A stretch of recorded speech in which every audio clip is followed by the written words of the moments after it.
Hi, Randy. Welcome to the Bookaholic podcast. Hello, thanks for having me.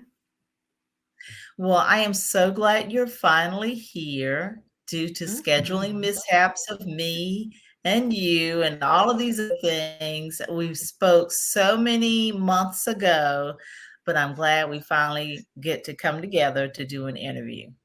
Me too. I knew we would. Well, we first met because last May I decided I wanted to bring about more awareness on my podcast about mental health awareness. And I started that in May, and I got to meet a lot of great authors through the year, through 2022, who had mental health stories and inspiring stories to help others beyond medication. And they told my audience how they can get through these different situations. And I just thought it was extremely important to bring about these stories because people have been suffering. They've been suffering in silence for many generations with mental health issues, didn't know what they were. Then, as soon as we were able to put words to them, then people were ashamed to come forward.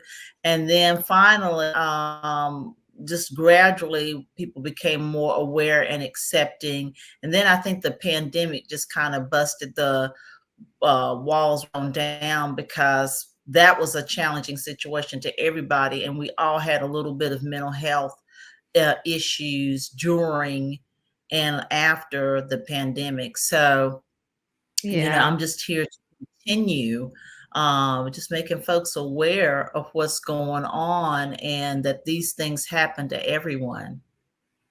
Yeah. Everyone, Yeah. every age, every place. Yes, yes. Well, one of the things, and I'm going to really dive right into something I usually probably would say for the middle of an interview. I'm going to just dive right in. And one of the things that has resounded with me, and I think about every time I see your name, I think about it. And I think about the story you shared with me about your son and how even as a very young person, he attempted suicide many times. And so tell us this story about your child, without, going against his privacy, of course. Oh yeah, and he's given me permission to talk about it. I think I've turned Okay. him into a little advocate now too. Okay. So he is 16 now. And Oh, okay.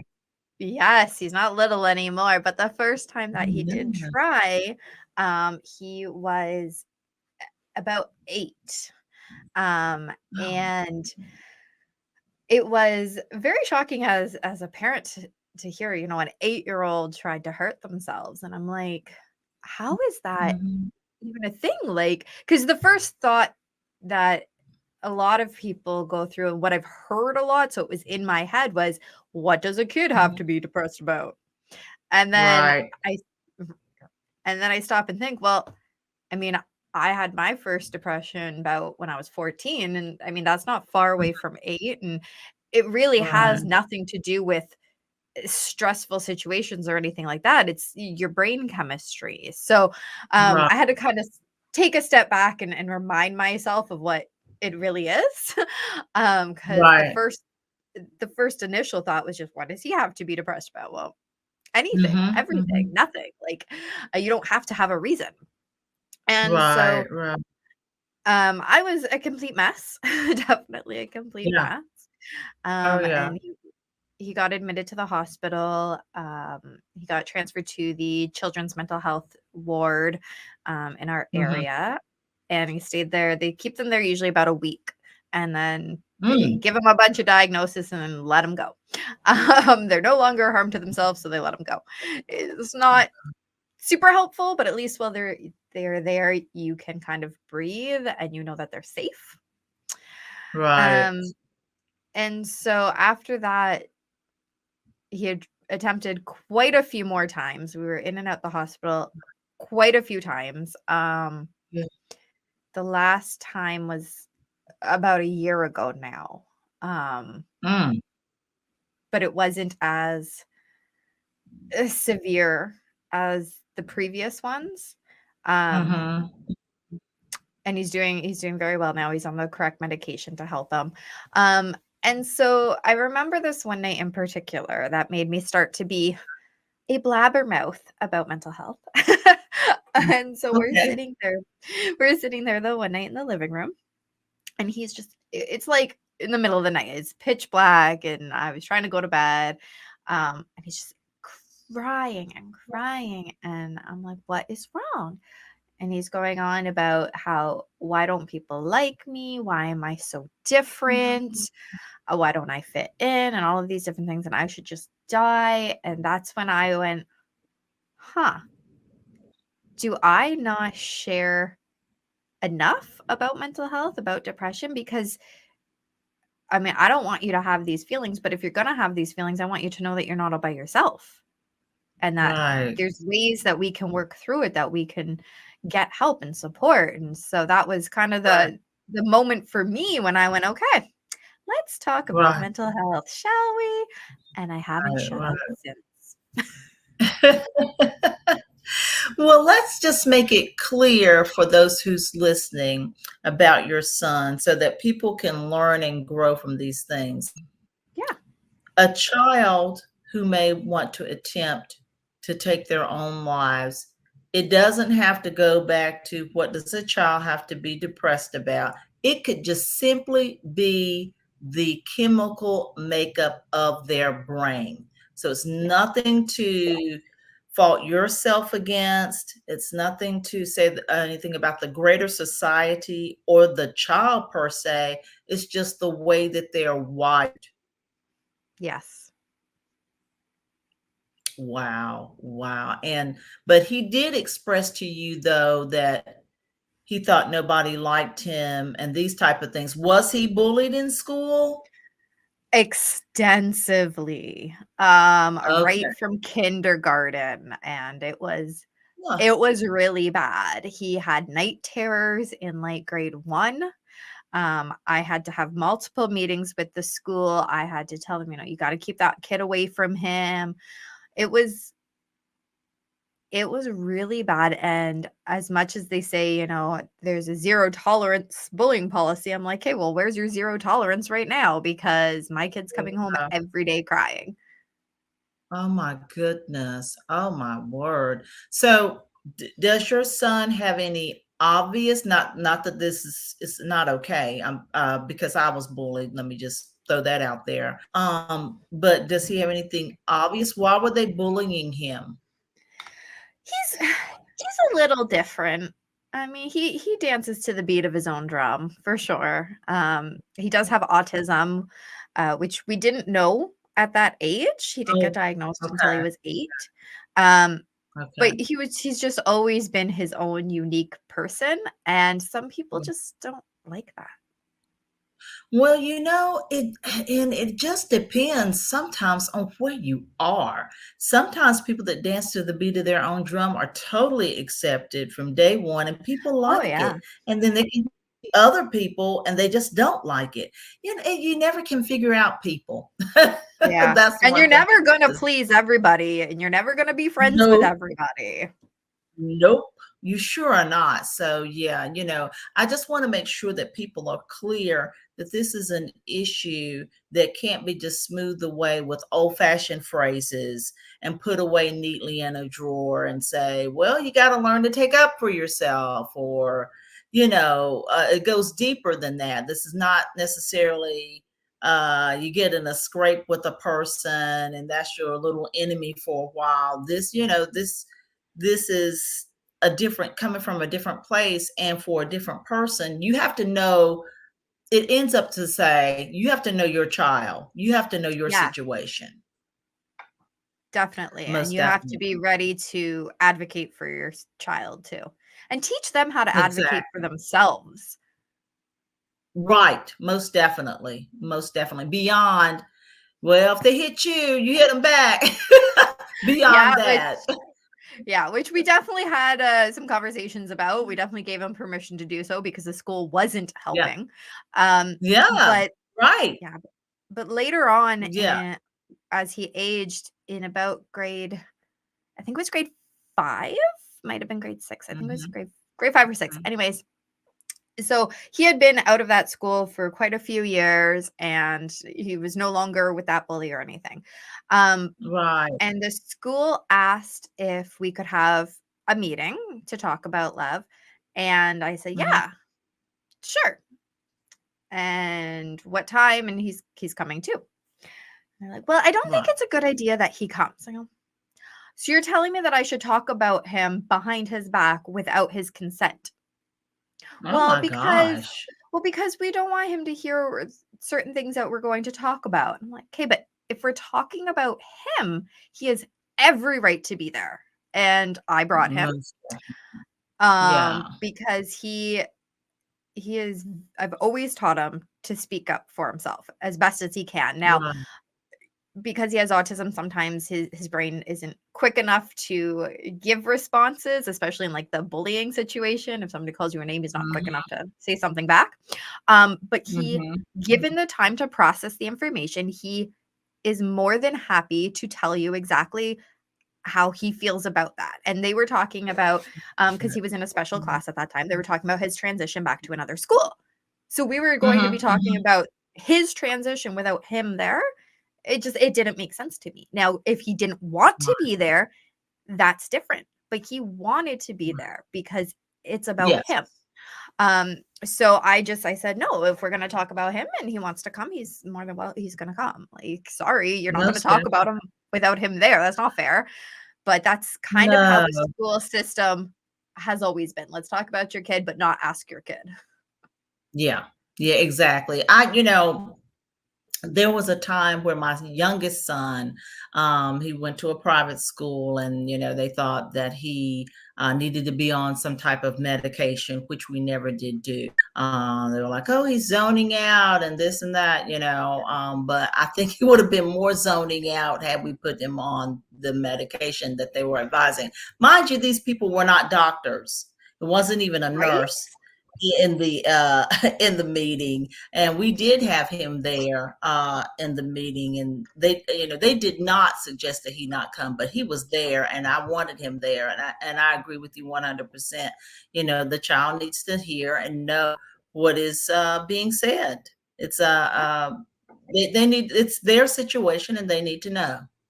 Yeah. And how else are you going to teach them to be able to advocate for themselves, to be able to make these kinds of decisions if you don't involve them in the process? The easiest way to learn is Right. right from when you're younger, because then if they have questions, they can ask you and you're there for them.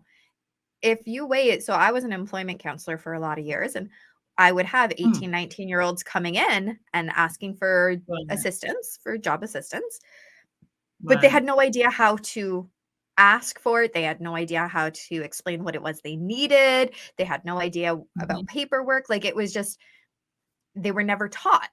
And so Right. if you're not going to involve them when they do become adults, it's going to be a lot harder for them to ask for what it is that they need.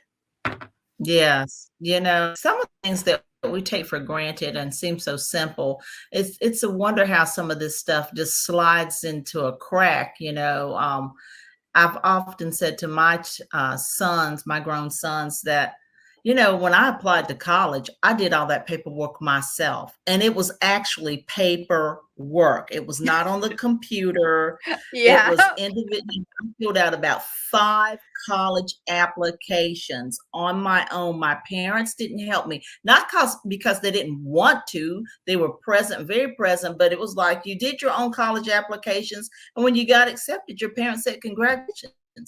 But you had to do the Right? work, so, it's just surprising how in this society, with all of the computers and all these things, kids don't know certain things. It's bewilders me, actually, kind of. I know that's kind of like going beyond what we're speaking of, but that just jumped in my mind that, gosh, they don't know how to do that stuff. I thought that was simple. But it does go hand in hand with it, because we think it's simple, but that's because we know what we're doing. But if the kid's not involved, Yeah, like I said at the beginning, how do they learn it? true, Right? true, We true, take it for true. granted because we had that opportunity to learn how to do things.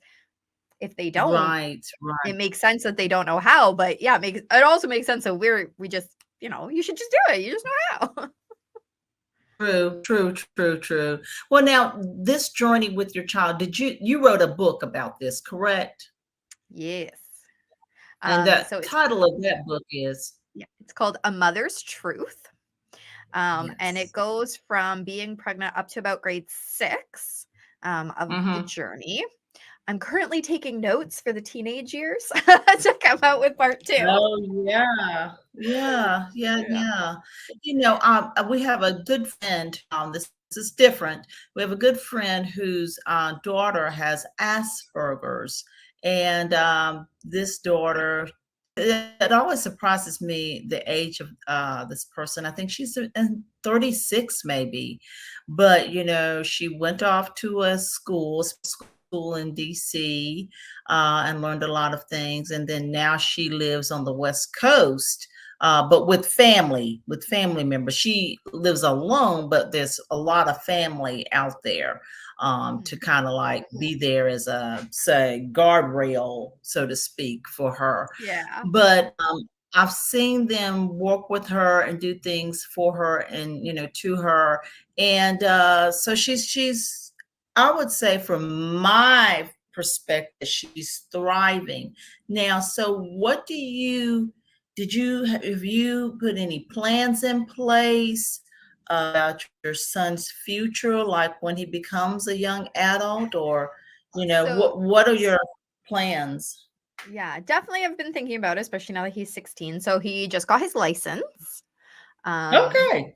yeah, that's what we spent last summer, like reading the driving book and doing questions. So he just got his license. He's Mhm. currently taking driving school to do that. So I mean, I don't want to think super far ahead because I mean, when I look back and he was 8, there was no way that I would ever imagine him even driving. And now that he's 16 and he's on the right medication and he's been with a really good therapist, I can see a lot better options for him. So the big plan Right. right now really is to make it through high school. So he's in grade 11. Mhm. He's right on track. He's got all his credits. He hasn't failed anything. And so next Good. year he should be graduating. Yeah. And from there, yeah, I know he's been talking about going to college. So I gotta, we'll wait and see what happens. I Yeah. worry about college just because I mean, most of his school, he gets the work from school, but he does it all at home. So I don't know Mhm. how that'll go with college, but I mean, there's tons Right. of different programs out there. So he might find Yeah. something. And as a parent, I would love for him to even take like a general program just to have that experience. Some kids Right. don't need that experience. Some kids can go right into whatever it is that they're going to do. But for him, I think having a college experience will be a building block socially for him, Mhm. which will then Mhm. set him up Mhm. for success. So, yeah, Yes. thinking about that. I know when he turns 18, he's been thinking about wanting to volunteer at the Humane Society. We have a cat adoption place in the mall, and he really wants to go Okay. help with cats. So, I mean, he might go volunteer there. Okay. If he could, he'd do it now, but you have to be 18. So, Right, right, right. yeah, so there's some Wow. options. Well, just from and maybe some of this stuff was in place when you and I initially spoke, but it sounds like he's has greatly improved from when that first conversation I had with you, and like I said, that resonated with me every time I would just even see your name, and thought about it. So it sounds like great strides are being made. Oh yeah, yeah, he's doing so well. Obviously there's been a lot of stumbling blocks along the way. Sure, But sure. he's been doing really well, and by doing his work at home, getting it from school, doing it at home, it seems to really boost his confidence because of Mhm. his ability to get the work done. At school when he was going, because he did try to go, um Right. having all the people around him was very distracting and he couldn't focus and he wasn't getting um enough of that one-on-one attention that he needs because in high Right. school there's not really any EAs. No. So as much as I would have liked for him to physically be at school for the social part, um, educationally it wasn't working for him. And so Right. he gets his social by hanging out with his friends online, like, so. Yeah, good. Well, I'm glad. I'm really glad. Well, now switching gears a little bit, I did not realize that you were such an extensive writer and that you were also a writing coach. So, which came first, your child's experience and you started writing about it, or you were already a writer? Um, I was already a writer, so A Mother's Truth is actually the second book that I published. Okay. The first book I published is called Thoughts of a Wanderer, and it's actually on my list to, like, revamp a little bit and Mhm. republish. Um, and Okay. so that's a book of poetry, and it's Okay. all mental health related again. So it's poetry that I Mhm. wrote as a teenager when I was super depressed.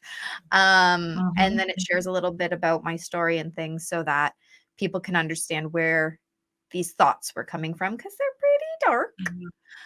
Um, Yeah. so yeah, I was already a published author, and then I said, "Hey, this is kind of needed. I wish I had this kind of book." And I mean, I've discovered there are some books out there, but um I wanted something a little more from the parent perspective, so that's what that one is Mhm. more about, from the parent side of things. Got you, got you. And you have children's books and Draw Your Story series. Tell us a little bit Yeah. about those. So I like to say that I follow my dopamine. I follow whatever makes me happy to write at that moment. So Yes. the kids' books, I have a couple of them. I have Diamond the Cat, which is a rhyming book about a little cat and what she does in the day. And you'll actually see, so Diamond was a cat I had growing up. Like I had her from Oh, grade 8 till a couple of years ago. She was 19. Um, oh and my so you'll actually gosh. see real life pictures of her in the book as well as Ah, the cartoon pictures. ah. So there's that one. I have a kid's Christmas book about a little girl who just cannot fall asleep and is worried Santa won't come. Obviously, he Oh does. no. And then I have Woofie's trip to the hospital. So Woofie is this stuffed dog who lives in a classroom. That's the first. It's going to be a series. My kid is actually drawing the pictures for that, so it's taking forever to get to the second one. The second one's been written for a year, but I've only got 3 of the 10 pictures so far. But Got yeah, you. so he helps different kids with what they're going through to be brave. So the hospital trip, a kid is getting his tonsils out, so Wolfie goes with them and helps him be brave. And Oh then my there's gosh. That sounds so yeah, cute. yeah, it was actually my aunt's idea. I have to give her credit for that one. So Okay, in okay. the 90s, when my cousins were in school, the they had stuffed animals that went home with them different weeks. I don't think they do that Yeah, anymore because of germs, but we used to do that. So my right, aunt, right. when one of my cousins got the dog, they had to write like a story or something of what they did on the weekend, and that was when my cousin was getting his tonsils out. So my aunt had this story that she found in her basement that she wrote in the 90s about this dog, and so I was like, we could totally use this as the base, and I did some edits and stuff like that, and then it came Oh, around. So it's a little combination with my aunt that Woofy had come oh. to life. Yeah. Oh my gosh. Well, that sounds so wonderful. And last but not least, writing coach. I didn't know you were a writing coach. So what do you help struggling writers with?